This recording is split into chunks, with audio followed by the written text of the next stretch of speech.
What's up, everyone, and welcome into the Buffalo Sports Collective. It is Wednesday, August 13th, 2025. As always, I am PK, joined with our new Foster, I'll talk about in a second, and our co-host, Phil. For episode 375, before we dive into the show, remember you can follow us on Facebook, Instagram, Threads, and TikTok at Buffalo Sports Collective, and on X and Blue Sky, Buffalo Sports Co. Don't forget to follow our channel wherever you listen to podcasts. Check out our website at buffalosportscollective.com. You can check out our store on our link tree on all the social media sites or at the top of the website by hitting the shop tab. You can represent the BSC on the go and look for the time breakdowns in the description of the show. Today's show, we got the week in review. I had a pretty busy week. We got Bills' first game we've been able to talk about since January, even though it meant nothing.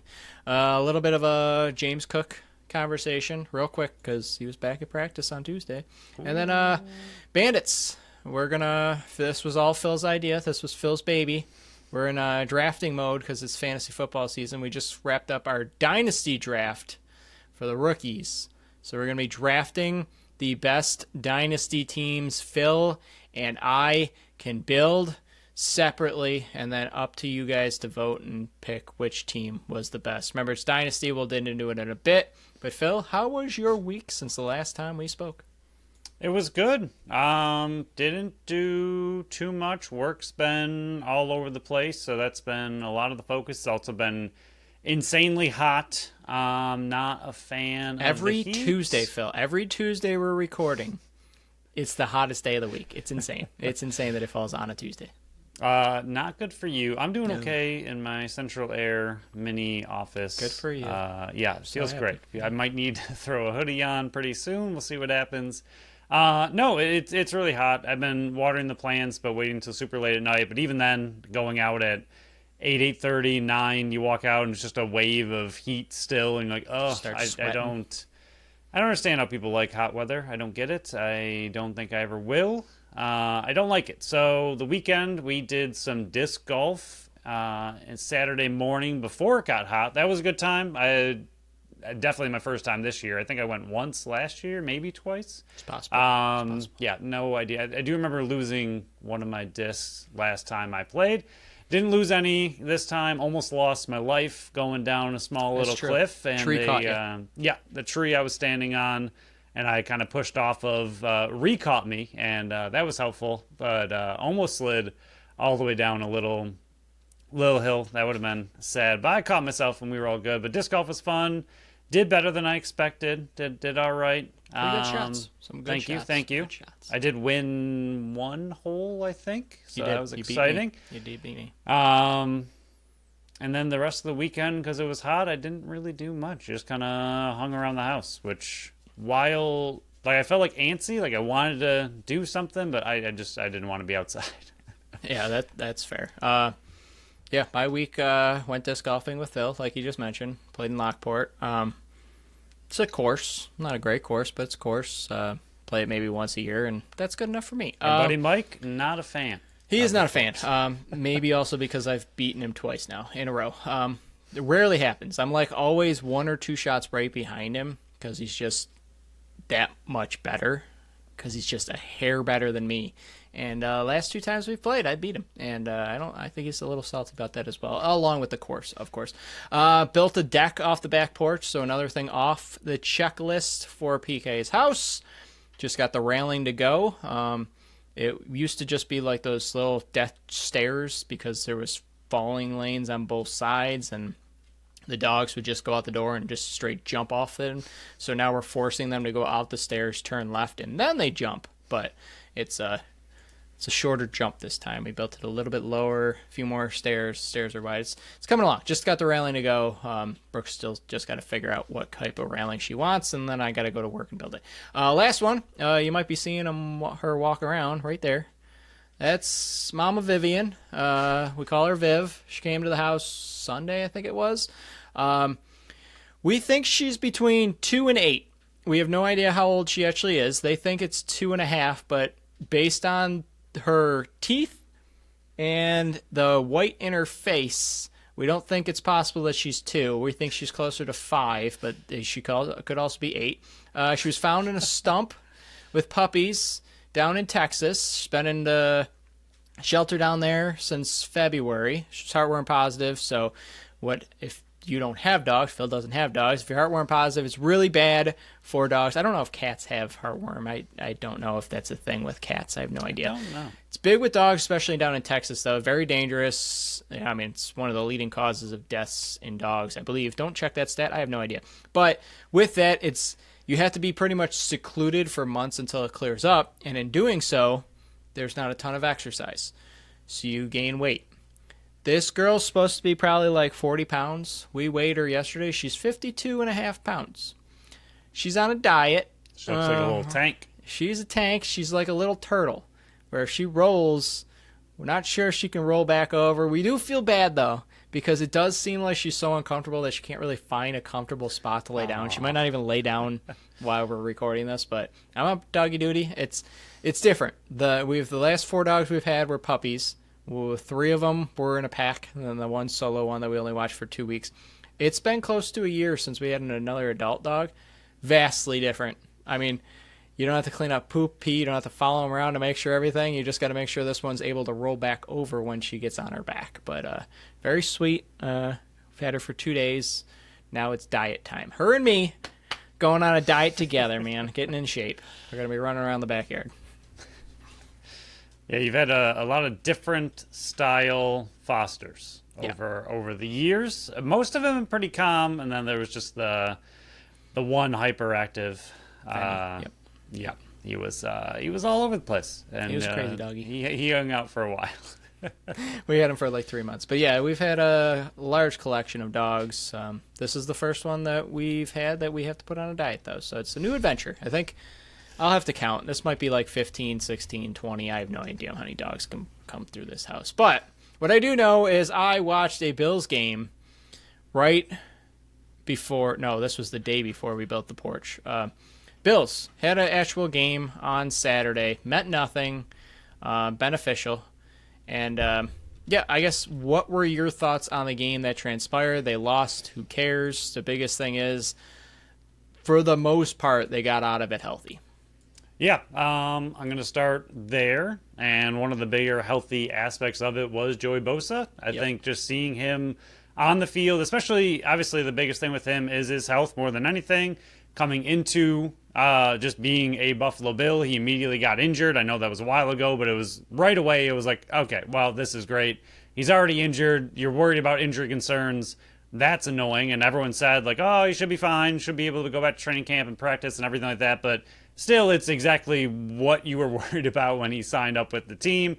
And it's exactly what you saw right away. But to see him get through a preseason game, multiple snaps, be able to handle, I know it's extremely small workload compared to a full game, but even still, he made it out of a preseason game healthy. He looked okay. He looked like he could be someone who can cause disruption for the Bills and be a productive member of the Bills and be a big part of that kind of rotation on the defensive end.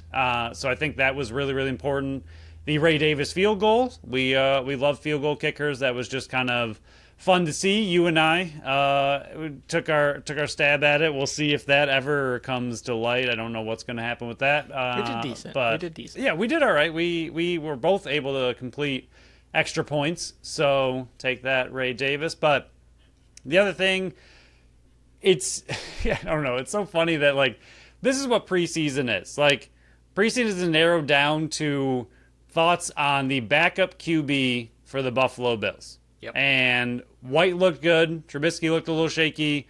But the fact that like that's one of the big talking points coming out of preseason is exactly why you can't take too much with preseason. Like I know it's a talking point and it's interesting, but for the most part, no one cares about the Bills' backup QB. Like if Josh Allen goes down, unless it's a brief injury where it's like 2-3 weeks, he can come back. Maybe you're looking for White or Trubisky to get a win in that situation just to kind of hold the Bills in position. If that happens, yes, you need a decent backup to do just kind of hold the position for Allen to get back. But if Allen gets seriously injured, like the season's over. It's completely done and you're just cooked. But so, I mean, the fact that is such a big talking point coming out of preseason kind of explains what preseason is. But if going into that, I do think White, for as long as Trubisky has been here, I do think White actually did look like the better QB of the two. Yeah, I was having Spectrum issues, I'll be honest, I missed watching it live the first quarter, but then I was able to watch it back, and I watched 2 through 4 quarters live. But yeah, I thought White was better than Trubisky. I'm hoping this coming up. I think it's Sunday, late Sunday night is their next preseason game. I hope White gets the start over Trubisky, so he gets the better players in front of him. But I thought with what White had, it started a little shaky. No thanks to Zach Davidson. Learned you can't catch. That was not it was one of the biggest arrow downs for any players. He was probably up for a practice squad player, but man, it was like what 0 for 4 catching. It was embarrassing, and they were all in his hands. I felt bad for White. I was like, he's in a competition too. Got to catch these balls. Right. Hamlin, he looked shaky. I know Bishop and Rapp came back limited on Tuesday at practice, but if they're able to they're not going to find a way to replace Hamlin, but it's sketchy if you get down to Hamlin again. We saw it in the playoffs last year. Not criticizing him whatsoever, like the person that he is, whatever. It's on the field product. He's not up to the standard that Buffalo needs their safety position to be, because their safety room plays different roles than other teams do. They rely on the safety position so much. Hamlin's good. He's just not good for this system that Buffalo needs their safeties to be, and it's a little sketchy there. I thought Jackson cut you off super quick, but I saw some people were saying that Jordan Hancock, as far as safety goes, looked like he was playing pretty well. So he's someone that, again, this is what preseason is for these depth positions to push themselves up. So he's someone who, if Hamlin continues to look shaky, Hancock is someone who could push his way into that role, especially with the injuries and safety as well. Yeah, I liked his play. He's definitely was somebody that took advantage of the playing time there. I thought Jackson Hoyt, they had Landon Jackson one. How did you lie offside? That's the one thing. Like, I've never played football whatsoever, but how do you not do the basic thing that you need to do to start a play? Like, onside. Like, you can look down the line of scrimmage, and if you don't see, you have to look back to see the ball, you're offsides. Like, I don't get that one. Hoyt, I was like, man, who is this guy? It looks like he's not even trying out there. And it was Michael Hoyt. I was like, maybe he's just relaxing until he's back off that 6-game suspension. It's just, he looked rough out there. I was not impressed by him whatsoever. Maybe I'm wrong, but I didn't like his game. I think Frank Gore Jr. looked really good. I know there's talk that, he might not even be able to go to the practice squad, but there's so many good running backs out there that I think he's going to be able to get down to the practice squad. Maybe not guaranteed like it was last year, because there's more film out there on him now, and I thought he played really well, especially after the Giants front four. That's something we got to talk about for fantasy. If you need a deep sleeper for a DST, Giants defense is going to be nuts this year. That front four is terrifying. But Frank Gore, I thought, looked really good. And then Curtis Samuel, as much as his contract looks a bit shaky, and Elijah Moore, I don't think either of those two are locked into this team. I thought Terrell Shavers had a very good game. I went into this camp thinking, okay, they have their solid 5. It's, do they keep a 6? Now it's, do they keep 6 and maybe Moore and Samuel aren't even on this roster? I mean, Samuel because he's not staying healthy, and Moore because I just haven't really liked his performance so far. But I think Shavers got a real legit shot to make this team. Yeah, I think the wide receiver room is pretty gross at the moment. Scary. It's scary, and I think everybody had the right. And even if Brandon Beane wanted to freak out at WGR, this was everybody was saying that the collection, well, it might be better than it was last year. Last year's wasn't anywhere near good enough, right, and you didn't really do a ton to improve it. You're kind of hoping Coleman takes that next step, and Samuel stays healthy, and Elijah Moore does something. But it's a bit scary, especially with the next topic we're going to be talking about in a second. And I think a lot of that is, like, for as far as Shavers goes, like, right now the Bills are looking for anybody to step up in their wide receiver room and look, right, exactly, look explosive, look anything, look like a talent. I mean, you and I are going through plenty of dynasty things and best ball things, and there's so many depth players on other teams' wide receiver rosters where so many people are like, oh, this guy has hype, this guy has hype, this guy has hype. And you look at the Bills roster, and it's a bunch of older players. I know Moore is still ridiculously young, but he's been in the league for a really long time. And again, like you said, just doesn't seem to have that juice or something special that he brings to the Buffalo Bills wide receiver room. And Shavers might, because he is younger, he might have that extra spark, or like you said, just a pulse. So their wide receiver room looks extremely flat right now, with just hoping anybody not only steps up but also stays healthy. I mean, it's gross. It's gross. So to transition in somebody that didn't want to play in that gross game, it was James Cook, and it was reported that he kind of refused to play. And to that I say, good. I don't want any meaningful players to be playing in the preseason. I don't need to see it. The risk is too great, and everybody wants to start. Yeah, they start slow. They've been like 3-1 almost every single year, except for one, I think it was, under Sean McDermott. They don't have a problem starting slow. They're not Cincinnati. Cincinnati, they're not the Bengals. Yeah. If you want a team that needs to play its starters, it's Cincinnati. I mean, they start slow in September. How many times? They lost to Patriots last year. But good. I didn't want him in the game. He was back in practice on Tuesday, so this kind of shakes out a little bit different than our conversation going into Tuesday morning. What are your thoughts on the whole situation? To me, I think this breaks down to the agent for him said, okay, this is our next step. Hold out for a week.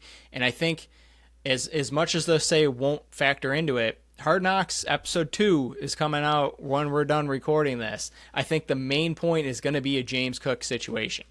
And I think the light wasn't painted great on that situation. On top of maybe sitting out, the agent also thought, okay, maybe we can get a deal done. I think on top of that, I think Cook's looking for 13 to 15. I don't think there's any way that Buffalo, as much as I don't want them to pay running backs, they drafted him in the second round. They like paying their stars. They like drafting and paying and keeping around. I don't think there's any way, especially after the Kyren Williams deal, that this deal didn't get done unless it's on James Cook's side. And I could be completely wrong. I'm always players first with contracts. If James Cook can go out and get $13 to $15 million, more power to you. It's a short career that NFL players have. I want him to get paid. If he can make $15 million with Buffalo, I think it's going to be a dumb contract, but more power to you. I don't think there's any way that if Buffalo's offering $11 million, that it's got to be on Cook's end. Like, that's the only explanation I can see for this, why the deal's not done, because the blueprint's there for a Kyren Williams deal. He plays 40% of the snaps with Buffalo. I mean, if you want to be a $15 million player, you got to play 80-85% of the snaps. And even Kyren does that, and he's making $11 million. So I think, personally, he adds a ton to this team, 100%. There's no doubt. I think the touchdowns inflated it a bit last year, but I'm sticking to my guns. I don't pay running backs. I don't want my teams to pay running backs because you can just replace them down the road. Yes, the blocking scheme's going to have to change. You can listen to all the analytics and all the people that know football a lot more than me, but the offensive line's going to have to change. Aaron Kromer's a really good offensive line coach. They got really good offensive line players. They got really deep offensive line. I think they can adjust next year without James Cook. Will the offense look a little bit different? Will they have to add another wide receiver even though they already need one right now? Hopefully. Sure, but I don't think that the Ray Davis drop-off is as great as people are making it out to be based on the touchdowns from James Cook that he scored last year. Now, again, James Cook is a fantastic running back. I think he's top 15 in the entire league, no doubt. But I'm standing on my morals. You do not pay running backs. You do not become a successful NFL team by paying running backs over $10 million. That's just the way I'm lying it. And if they sign him to $11 million, just over the peak, I'm fine with that. 3 years, $11 million a year, fine with that. But I just don't see Cook with everything going on. And I think he's been fabulous through this whole thing. I don't have a problem with either side throughout this entire thing. I was happy that he didn't want to play. I'm happy that he's sitting out. I don't really care. It's training camp. You don't really need it until the pads and everything, meaningful games. But I just don't see how a deal gets done. Could be completely wrong, but I just think we're well past the point of Buffalo's not going to reach his point, and he's not going to come off that number. Yeah, I think as far as not playing goes, it's smart. I mean, you've seen so many injuries already around the entire league with different players going down. And that's why he wants to be paid. Right. Right, but at the same time, like you said, that's why you also don't want to play because, if he gets a high ankle sprain all of a sudden, well, there goes his value. It tanks that much more. Like, okay, now he's injury prone. Now he's got this injury. He's going to be out for the first few weeks. So I completely get not playing. And if I'm him, I'm not playing either. I'm not risking getting injured to possibly lower my value. But at the same time, like you said, I don't think the Bills will go up to what he's looking for. And I know you just said, I mean, you can look, don't pay running backs. Yes, you can look at the Eagles, but the Eagles had everything already established. Like, they had everything. They have their wide receivers. They have their their defense is already done, their quarterback's done, so they were just adding that final piece to get them over the hump. And yes, it's Saquon, and yes, they paid him, but like they already had everything else, and everything else was within their budget, and they were like, okay, let's break the bank on a running back to push us over that final edge to get there. The Bills don't have that. The Bills don't have any wide receivers at this point. I mean, yes, Shakir, but he's injured. So the Bills don't have the luxury right now of overpaying a running back when it's a pass-happy league and everything in this team funnels through Josh Allen. Yes, Cook is really, really good, like you said. Top 15, completely agree, but I also agree with you. I think if he left next year and they just went with Ray Davis, I'm sure they would bring somebody else in, some other rookie. But at the same time, if they went with Ray Davis and Taron Johnson and maybe Frank Gore is still here, they'd be okay. Would they make it work? Yes. Allen's made everything work. Everything funnels through Allen. Allen has no wide receiver help, and he made this team incredible again last year as one of the top offenses with very little support. He doesn't need all that much to be good. Would it be great if they got him some support? Yeah, probably. It'd be fantastic. But I don't see them breaking the bank for James Cook. And like you said, if he can go get that in the free market, free agent, by all means, go get it, get paid. You don't play very long, get your money. All for it, and I don't mind him as a player. I think he's really good. I just don't see him fitting the Bills for what they need right now and the way their team is built. It's not built run heavy through James Cook. It's built all through Josh Allen, and whatever Josh Allen needs, he will make it work. So their next game, Sunday night, 8 p.m. versus the Bears. I remember last week was their final preseason home game of that stadium. So hopefully everybody went out in style. A lot of that this year. That was able to go to that one. So we'll talk about that one and any more James Cook news or any other news. Hopefully they continue to progress in the right way of being healthy. So did like all the players coming back. But before we move on to the NLL and the Buffalo Bandits, let's go over our first and only sponsor of this episode, Tap That Taproom. Tap That Taproom is at 363 Delaware Street in Tonawanda, New York. They are still Buffalo's first women-owned self-pour bar featuring 30 consistently rotating taps, offering a wide variety of ciders, sours, beers, seltzers, and malt beverages. So, you've heard it before, but Wednesday, 7:30, Geeks Who Drink. Get there. Trivia is fantastic. And try that beer wall that Phil was just mentioning. Thursdays, thank you Thursdays, 6 to 10. First responders, teachers, and military personnel get 10% off. Teachers, get down there. School's starting pretty soon. Enjoy your summer vacation while you got it. It's Friday the 15th, 3 to 7. It's the best time of the week to head down there. It's the happy hour. 3 to 7. Go find your new favorite drink at a discounted rate. I keep telling everybody this, but if you've ever wanted to try something, go to Tap That Taproom at this time. It's the cheapest you're going to find these drinks. And find your new favorite. If you absolutely love it, drink it for the 4 hours and then stick around, and then you can drink it some more. It's just going to cost you a little bit more. Sunday, the 17th, 1 p.m., it is this month's Euchre Tournament. It's $10 buy-in. That includes a drink. That is a good deal there, because if you win, you win and you're drinking. It's a great time. And what I will say, as much as I dislike the heat, I will not argue with the weather right now. Get to their patio. I just built a porch, but their patio is so much better. It's dog friendly. Maybe we can bring Vivian down there. She can lose some pounds while she's walking around the patio. It's by far. I mean, I tell Phil this all the time. I'll never go back to another bar that isn't a self-pour bar. Tap That Taproom's the best one. And with this nice weather, it's not going to be here forever, guys. Get out and enjoy that patio. It's fantastic. Bring your dogs with you as long as they're dog-friendly. Don't want any crazy dog fights on the patio. But bring dogs, hang out. It's a fantastic environment. And when you're drinking, you're not going to enjoy the heat or not going to suffer through the heat as bad. Go to Tap That Taproom. It's the best place around.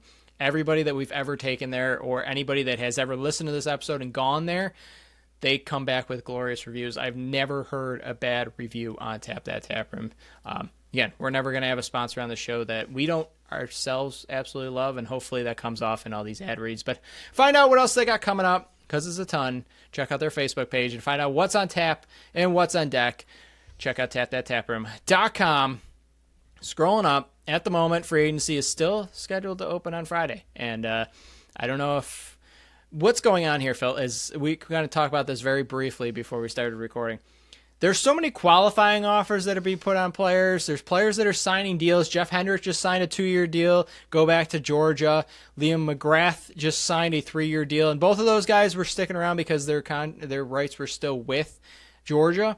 But I just don't understand this because on the transition wire, on NLL, which they're just putting it all under one thing under July 1st, but you got to look at the header and when they update and everything. But the date at the top will change, but the date that they're posting the transition will not change. It'll always be July 31st, but right above it is the date of the new changes. So follow along with that if you're not following along with Twitter and X and all that stuff. But something's got to be happening here. Like, there's got to be something that whether you get a qualifying offer and that qualifying offer will just transition to the next CBA. There must be some type of conversations going on right now because there's no CBA right now. Like, there's not a new CBA that's come out unless it's all signed, hidden, and nobody has said anything. But Adam Levy would know and would post it if that was signed, and he has yet to say it. So I don't think there's a CBA. I do think that with Rochester and the good news that we talked about last week, I do think CBA is probably progressing. I think Rochester was a big domino that fell in that one, but there's got to be something behind the works because it even going back to all the Halifax signings, it made no sense why you're signing deals before knowing what the valuation of those deals could be. It's just it's puzzling. This was I'll have to look back. Maybe I'll spend the week scrolling all the way back in the transition wire to the last time this happened, when there was no CBA back in 2022, and they were working on a new one, and free agency got pushed again. Were these happening? Like, I thought it was dead space. Like, I don't remember this happening, but maybe it did. Maybe I'll go back and look like a complete idiot. But there's got to be something, Phil. Like, it's hurting my brain why these are all happening and there's no CBA. But it's also not a lot, you know. Yeah, it's sporadically here and there, but it's not like the whole league isn't doing it. It's just random teams at random times. So There's a lot more qualifying offers that went down today that I don't have in this one. Like Saskatchewan pretty much qualified all their players that were RFA eligible. I think Halifax got 1 or 2. Colorado did a few. There's some teams that are still sitting out of it. Buffalo, Vancouver, Toronto haven't done anything, but that's not out of the realm that is normal. But it's just it's more and more now that it's becoming a pattern and not some oddballs. It's weird. We'll have to ask Adam. Yeah, I'm gonna have to slide in his DMs and just going, hey man, like what the heck's going on here? Does the new CBA backtrack to when the other one canceled and it's all retroactive deals? So anything from here forward just gets grandfathered in a weird way to the new CBA, or what is going on? Because like you said, it just doesn't make sense to sign a deal when you don't know what's going on with what you're signing. Yeah, we're probably talking out of our butt, but we are 100%. We're not players. Yeah, we're not players. We're not. We pretended like last week. If you haven't listened to that one, we talked about CBA. That was a fun one. But yeah, that's kind of what happens when there's dead space right now. We were supposed to be 15 days or 13 days in a free agency, and we're not. So maybe, but I fully expect when this gets released, it's going to get delayed again. This is because it's like 2 days. But they didn't announce that the draft is officially September 6th, and I know a bunch of people were saying, you got to have free agency before the draft.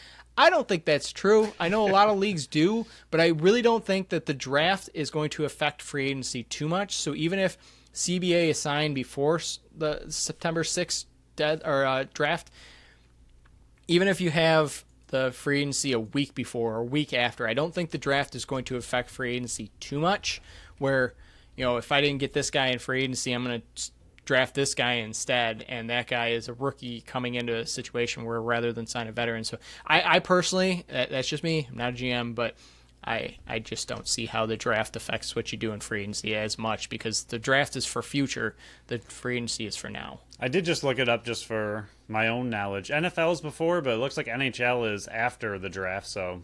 Yeah. That's true. NHL is before. Yeah, so it's all different all over the place. But there you go. We'll move on here. Fantasy football drafts, like we mentioned, are going absolutely bananas right now. We have one on Saturday. The guillotine one's the following Sunday. We just finished up a dynasty one that we talked about. I didn't draft a single player because I just traded for futures because I am ready to win. Let's have some fun, though, and draft the best 21-man rosters we can individually. Here's some factors you got to factor into this.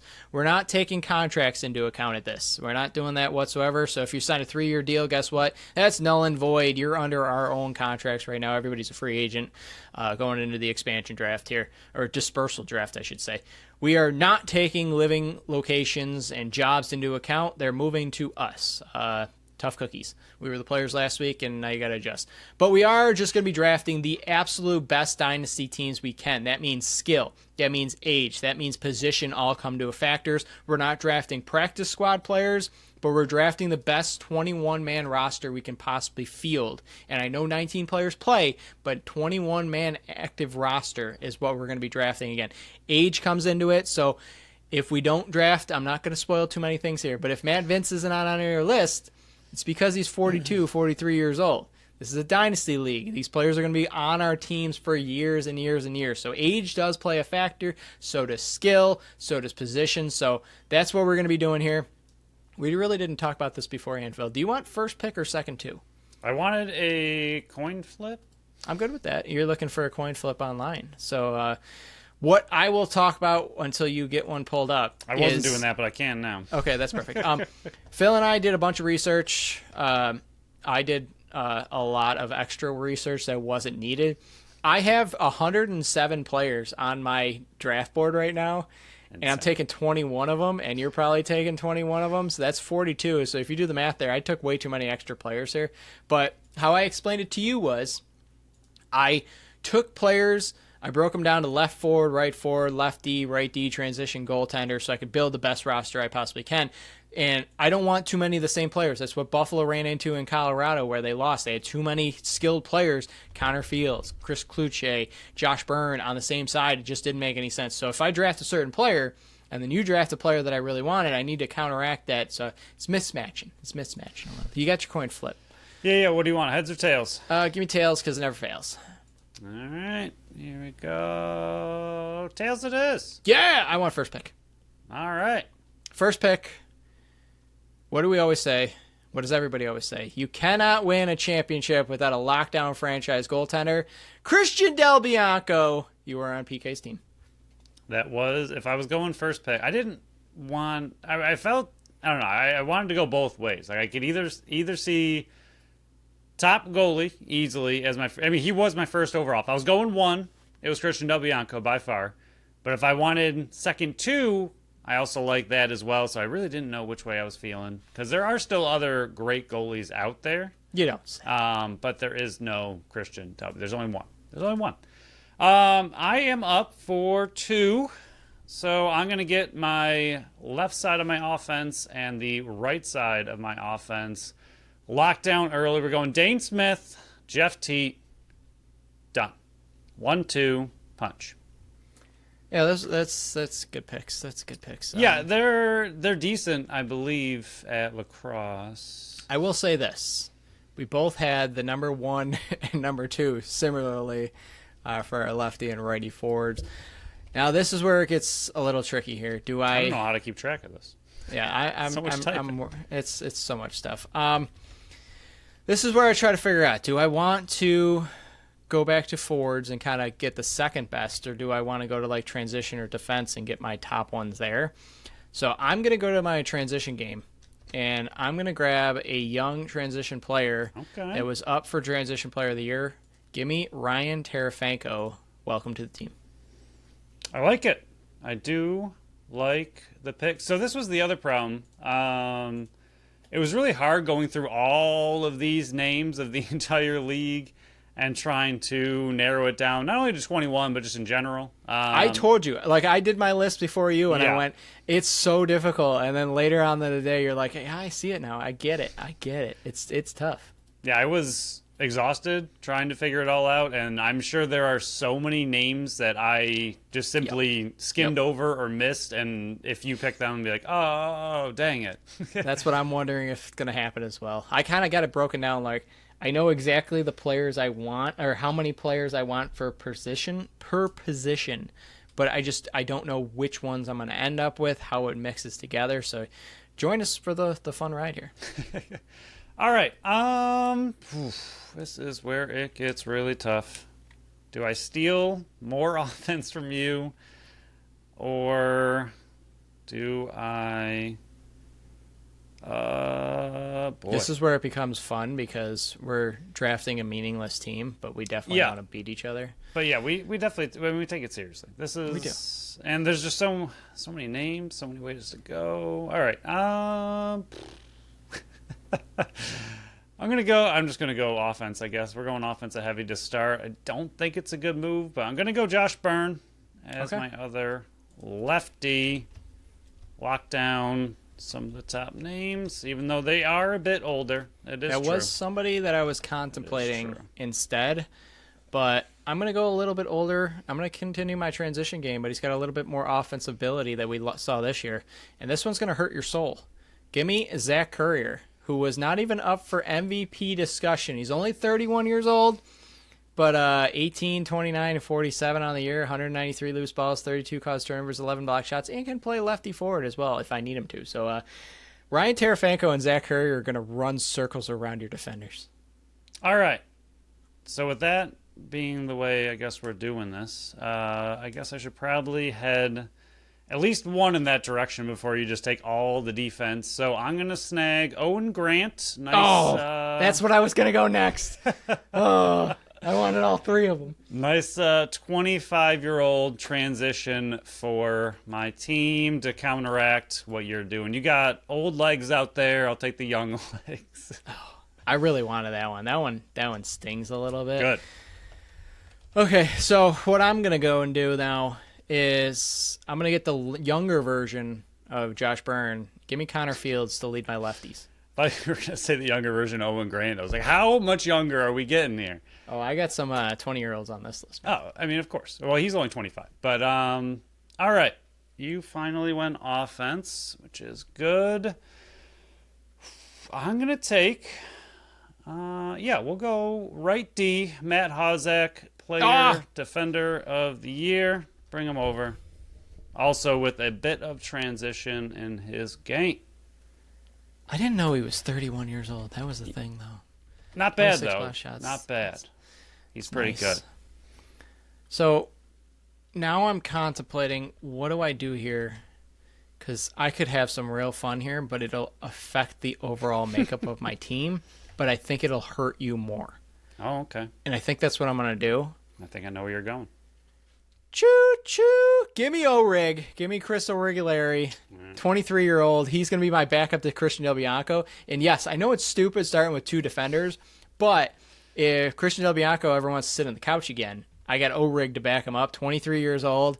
Oh, I love it. And I personally, to me, I think there's a bit of a drop-off, and I think there's a great number of goaltenders still on my list, but to me there was a top tier, there was a tier 2, and then there was a bit of a drop-off to tier 3 to me. So I'll take Chris O'Regulari on my team. Thank you, buddy. All right, so this is going to get complicated because I feel like I got to get someone that's going to hurt you. I don't know who that is. I don't have a soul, so good luck. Good luck. Yeah, I got a righty forward, two lefties, a lefty D, and a righty D. So we're filling things out nicely. Oh, you're putting Grant on defense? I had him at transition. It's both. He had 28 caused turnovers. You know. Are we just looping those two together? Yeah, I was putting them together. I was just shocked. Oh, okay. I don't care how you draft your team. You can go all 10 forwards if you want. I don't care. I think that would be dumb, but go for it. Yeah, I just kind of looped transition and defense. Like, mentally, I know kind of where I'm aiming, like who's locked down, who's not, but I just got them all as transition D's, one kind of mental bubble. Yeah, that's fair. That's how we do it in our breakdowns anyways, so.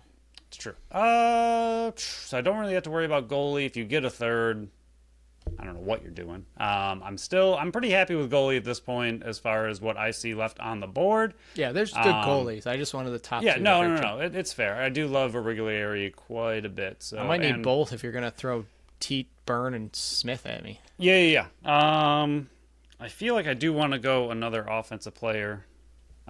Just to really... I feel like there's a lot of defense that I like. There's a lot of offense I like as well. We're going to go the young guy that I do love on offense, add a almost 50-goal scorer to the team. We're going to add Ryan Smith to the right side of my offense. I do like it. He was fourth for my righty forwards. He's one of my favorites. Didn't put up a ton of points last year, but again, almost 50 goals, almost led the league in goal scoring. The dude is a goal scoring machine. Pair him with the assist machine over there, Dane Smith. What also is going to be fun is you're going to have a D and an R on your jerseys now. So it's going to cost you a little extra money there. That's true. That's true. I got the Smith, not bros, but they can be bros on the team. All right. So I'm looking at this now. And for some reason, I don't think this is going to be a big vote getter. But if you're an NLL fan and not just a Bandits fan, since we're Bandits Central, I think this is going to mean a ton.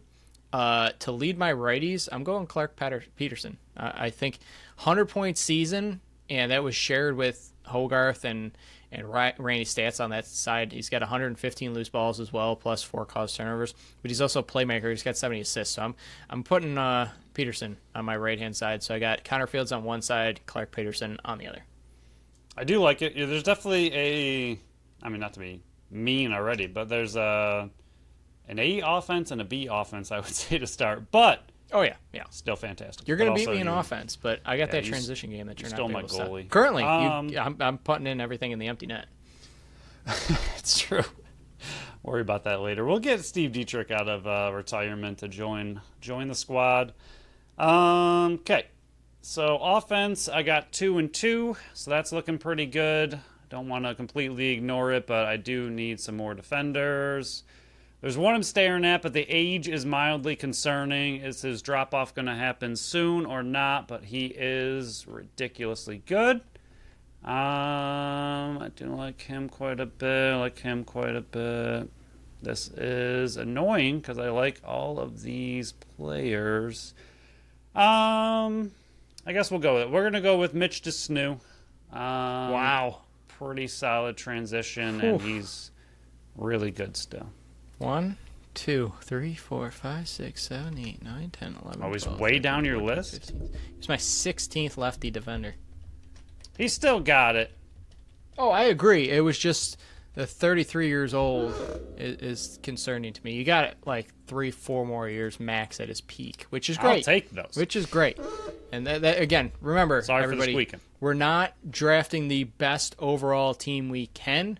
We're drafting the best dynasty team we can. And that's why I'm gonna stack Clark Peterson and add an Alex Simmons next to him because I need a little bit more goal scoring than Peterson has. I know Peterson put in 30, but Alex Simmons 37 points, just 26 years old, 2 years in the league.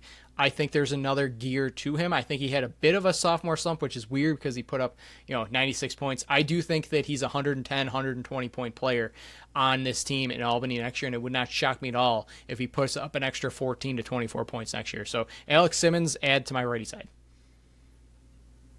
All right. Gonna run into some trouble here. What do you... I should have been paying attention to what you're doing over there. Do I go really young D to balance out my Mitch DeSnew? Or do I go with a... I don't think you're going to pick this guy yet, and we got plenty of those. Okay, I still like what's going on there. I'm going to go defense again, and I'm going to go not transition, but big lockdown 21-year-old Braden Lady. Oh, do like him a lot. Yep. He was my second-ranked lefty defender, so my top one's still out there, but, man, that one stings a bit. Well, at least I got it's better than 16. That one burns. I wonder who your top lefty defender is. He's still out there. I will work on that for my next pick. Now comes the part. I got 3 forwards right now. I got 2 transition, 2 goalies, and no defense. So, the question is, on defense, where do I go? Lefty defenseman. I'm going to go his former partner out there. I'm going Reed Bowering for my lefty. That was my top lefty forward. Or top lefty defender. So I'm going Bowering to start leading my defense. That's fair. Righty D. What are you considering? Because I don't honestly know what either of these are as far as... Well, what is Kierst in general? Connor Kearse. I have him as a transition player. Okay, that's what I thought. I think I saw him listed as like a forward somewhere, and I was like, well, that doesn't seem right. Patra is a forward, though. I have him listed under transition because that's what NLL told me, but he was a forward for the back half of the season. So, I mean, you can put him wherever you want. This is our thing. You would tell him where he's going to be playing. That's fair. I just didn't know. Yeah, I guess we don't have to stick to extreme, rigid rules. All right. I don't know how that really helped me. I do like both of them quite a bit. What do I got? Could use some righty D. I feel like offense I'm doing okay with. I still got some players. Yeah, you're just okay right now. Throwing out both Smiths. You got a Jeff Teat and a Josh Byrne. Yeah, they're okay. Your offense is filthy right now. It is. It really Thank you. I feel like I need righty D. I only got one righty D right now. Those two aren't going to help. Boy. Righty defenseman. There's a few younger ones I like. I feel like the problem is the other righty defensemen I like are also older. That was my problem as well. Like, there's so many great defensemen in this league, but they're all like 32 over, which makes sense because they have so much experience in the league. But when you're running a dynasty draft right here, is the smartest pick to draft somebody like Mitch Desnew, who's sitting at 33 years old. How dare you? I had to toss it out there. I do like him too much. Dr. Desnew. All right, because I feel he's I feel like I don't. For those that have never drafted a fantasy football draft with Phil, this is Phil. This is peak Phil right here. I don't think I have a righty transition yet. Hozek is really, really good, but wouldn't consider. I mean, he's 21 points, but I wouldn't consider him super transition. So we're gonna go with Jake Boudreau. I think he's a little more transition, but still a solid righty player. I have him as a lefty. Okay, one of us read something wrong. It might be me. I don't know. Either way, you're taking Boudreau. Well, I need him if he's NLL has him as a righty. Okay, I got it wrong then. That's fine. All right. Good for Jake Boudreau. Thank you. Even though I believe he was the one with the comments I don't appreciate, but that's all right. That's fair.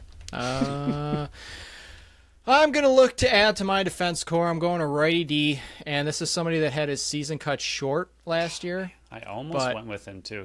I'm going Callum Jones, 27 years old, which is shocking to me that he's that old, but he came to the league a little bit older. But when that man is on fire, and that's a big reason why I think Ottawa did not make the playoffs last year, is Callum Jones only played 9 games. Give me Callum Jones to lead my righty. So I got my top righty and my top lefty that I ranked. I love it.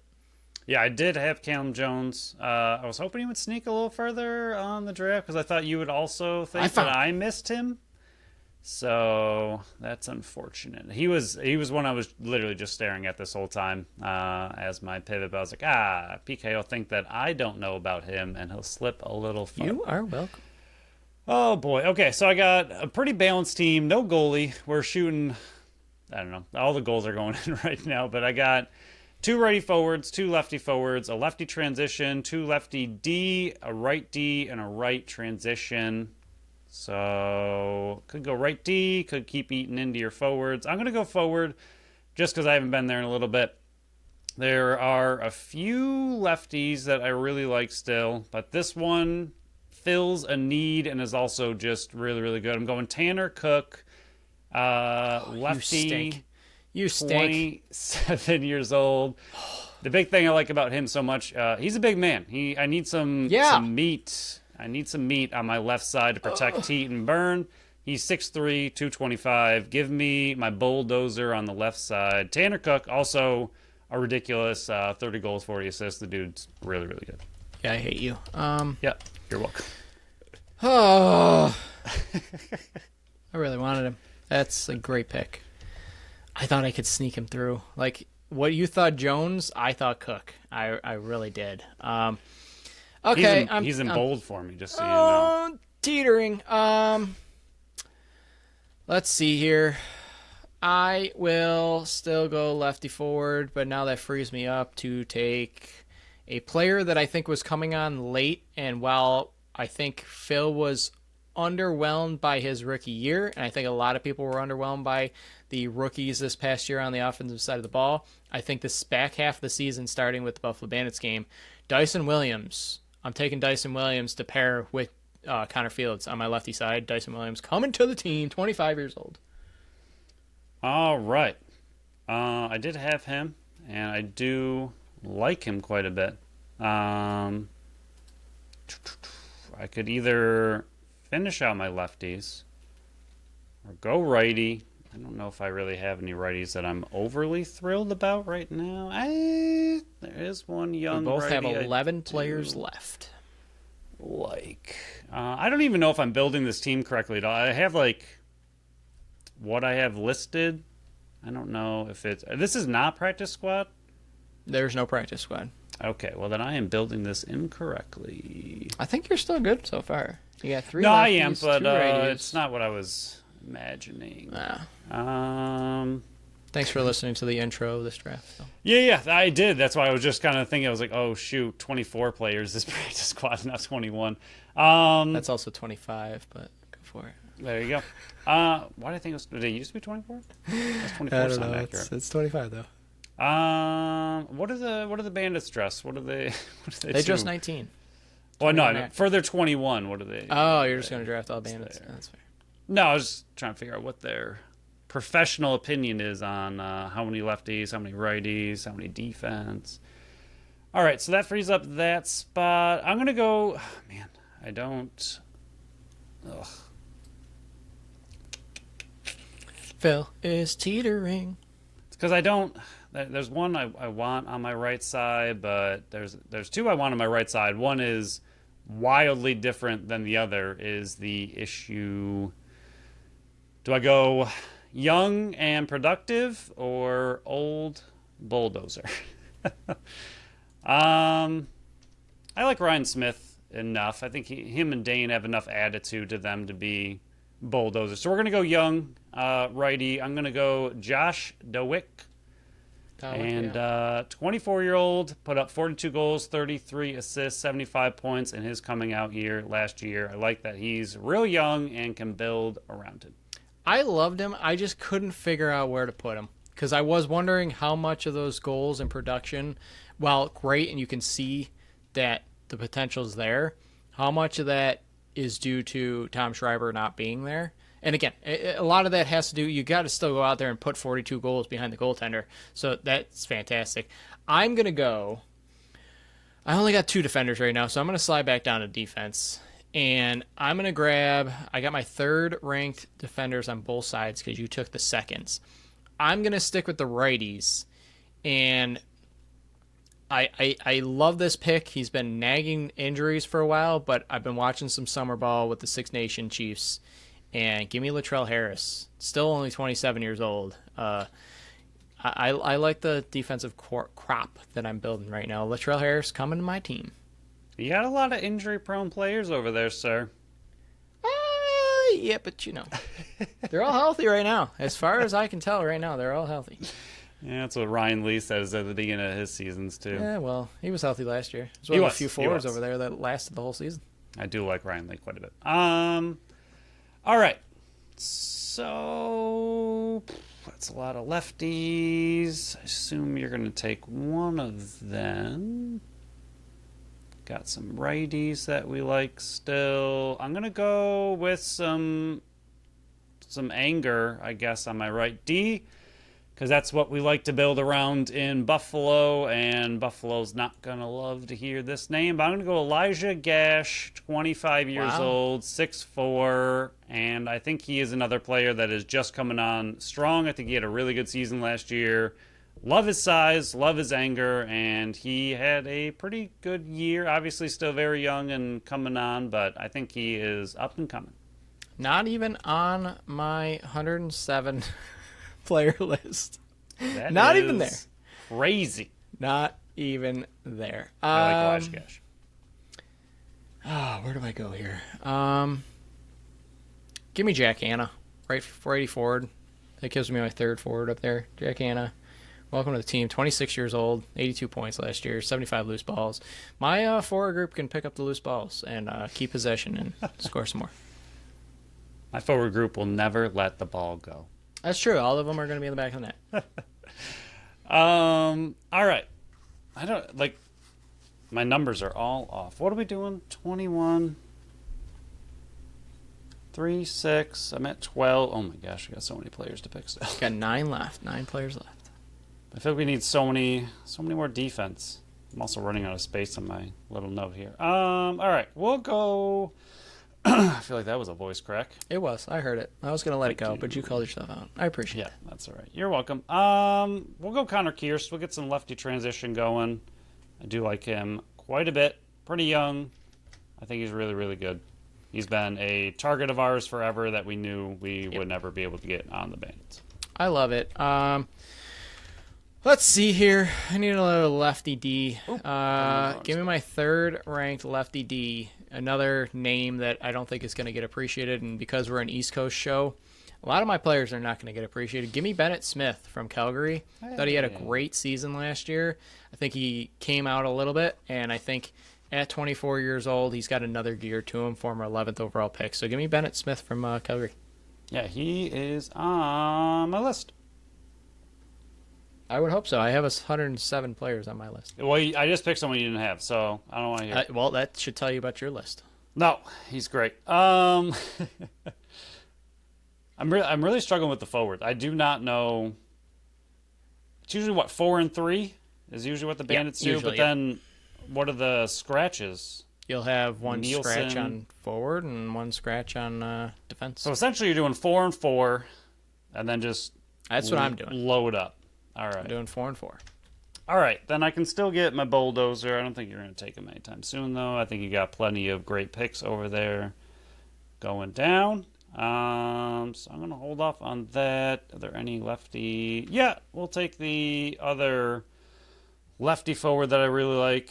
Also, just to kind of counteract your Dyson Williams over there, I'm going to take Brennan O'Neill, 23, rookie. Had a pretty good season last year. Definitely up and down all over the place, but I do like his game, his style, also very aggressive, and I think he will figure the NLL game out as he goes. So that'll give you 4 lefty forwards. So unless you're like me, I'm not going to touch lefty forward until my last pick here because I don't really have to. Righty forwards.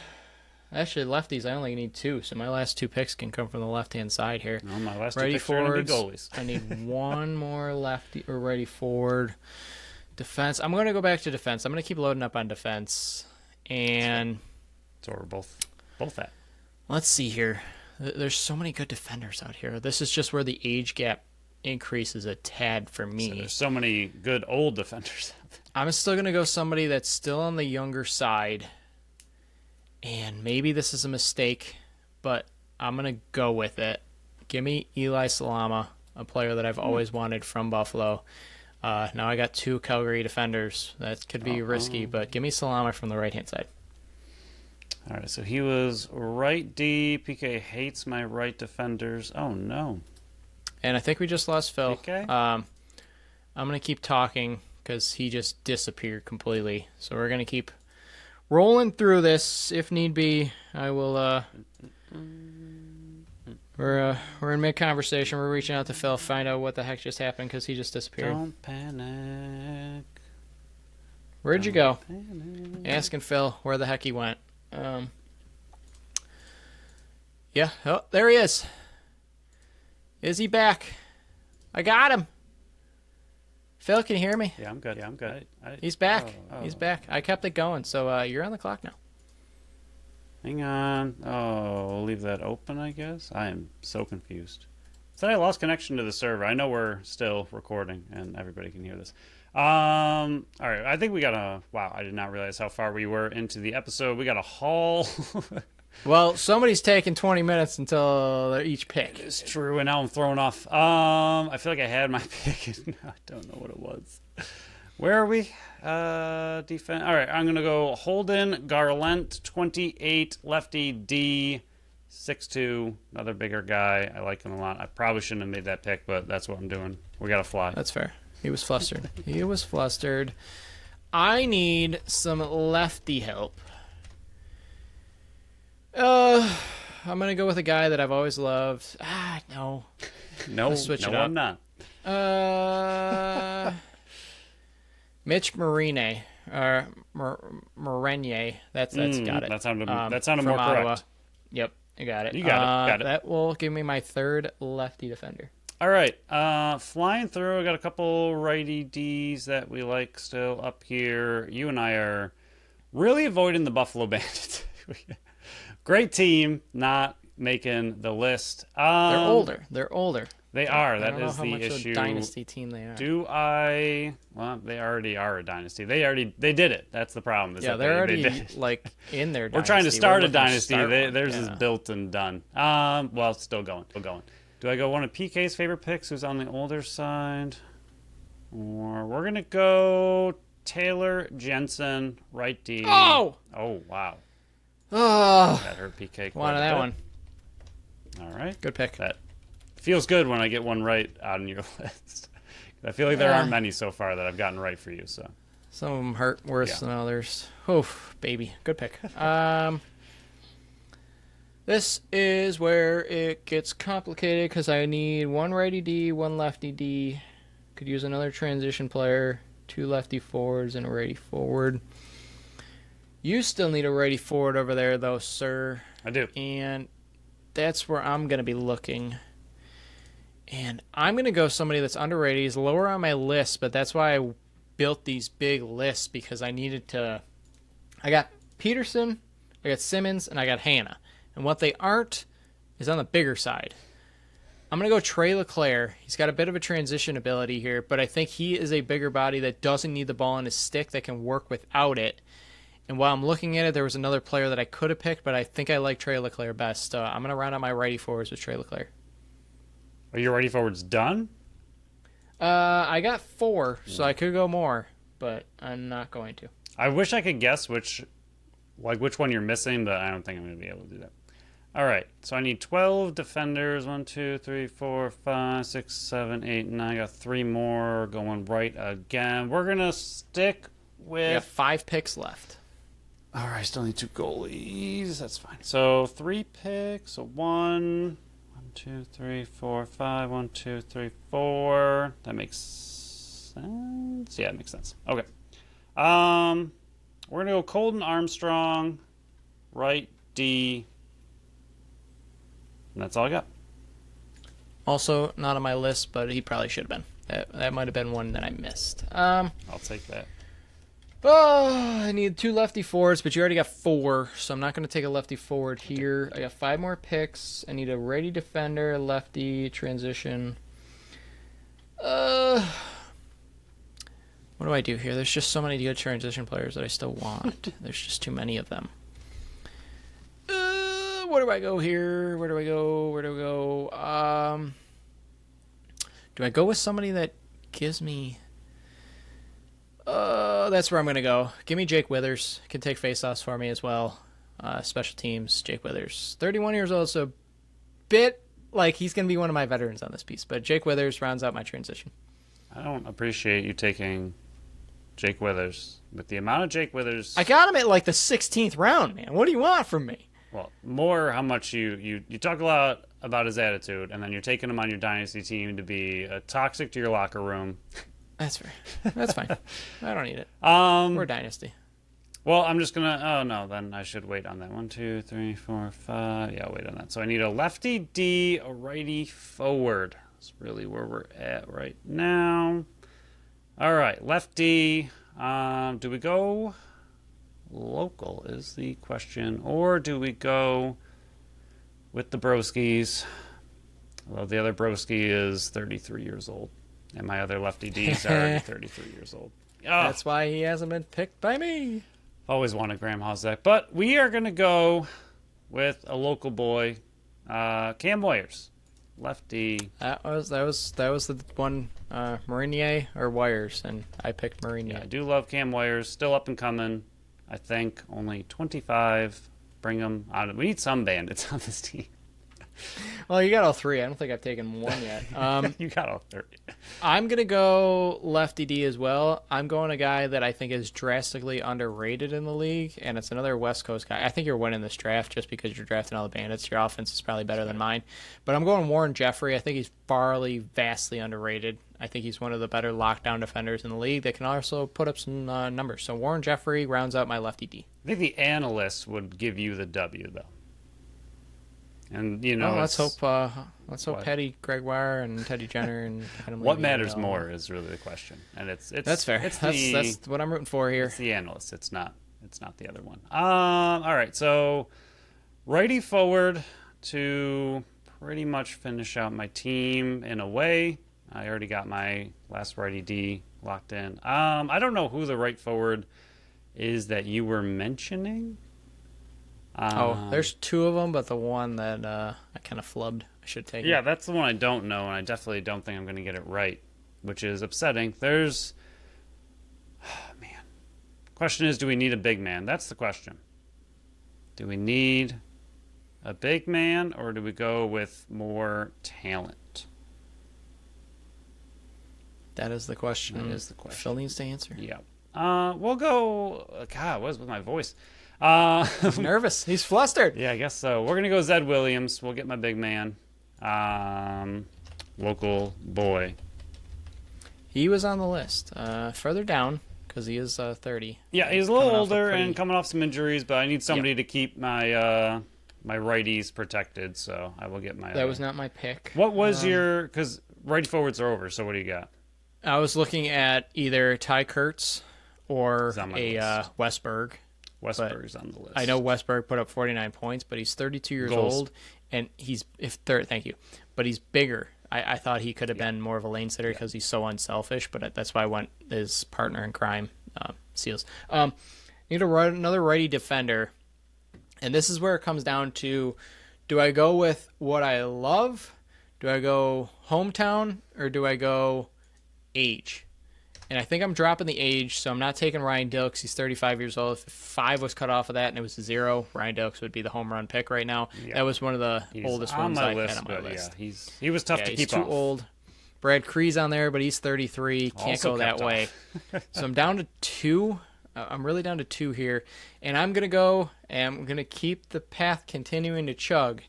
And he's going to be fresh because he didn't play last year. But Patrick Shumay is coming to my team. Round out the righty forwards.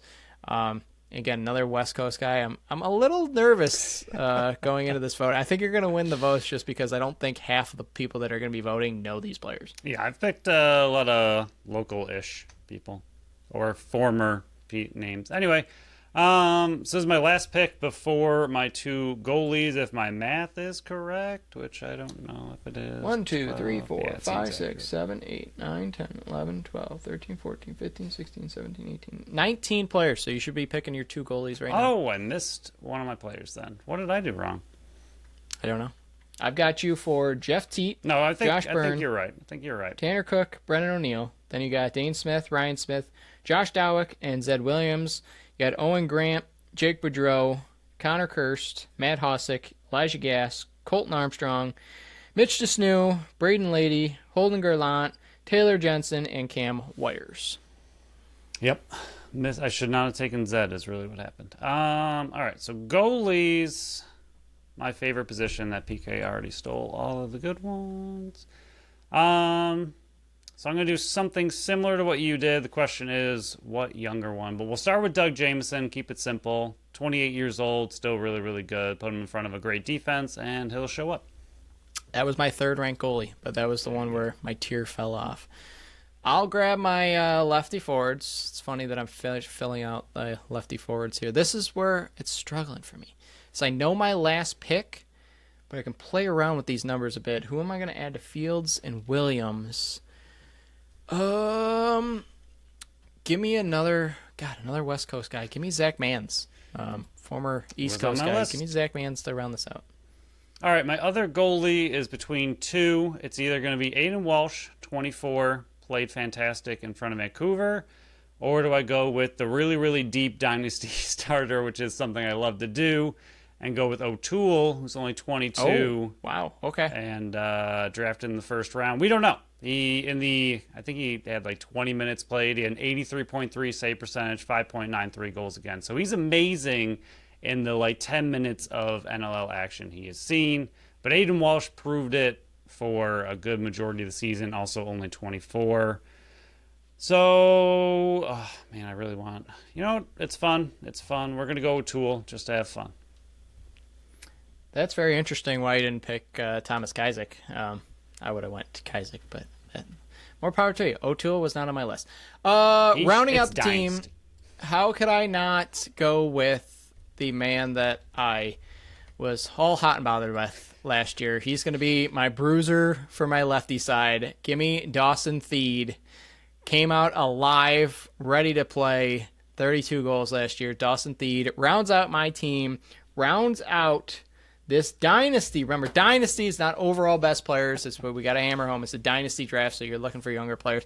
Are there any players that you think, I know the list is very long, especially for me, but any players like, I'm looking at it now, Thomas McConvey, I was thinking about it, but I have Connor Fields. Will Malcolm was between him and Mans. You got Ryan Keenan, but he's 31 years old. You know, you found Mitch Jones, 34. Mike Robinson had a really good year. And then you got young guys like Maya and Ecclestone. And if we had more players or people that could do this, I think a lot of these players would have went. Lanchbury went unpicked. Bird, Kurtz, Lyle Thompson went unpicked. Donville. You're looking at players like that. And you get deeper. You got Sam English, who hasn't even played yet. You got Lucas Nielsen. Brock Haley's up there. And then what I learned about this is there's so many young transition players. Will Johansson didn't even get picked. Stevens. You got Gilray, Messenger, Weiss. It was insane the amount of also transition players that are also face-off, man. Patra didn't get picked, which was shocking to me. I just had too many transition players that I couldn't even squeeze them in. Defenders, I was between Shumay and Belter. You got Logan, you got Callies, you got Smith was the one that I was really debating between.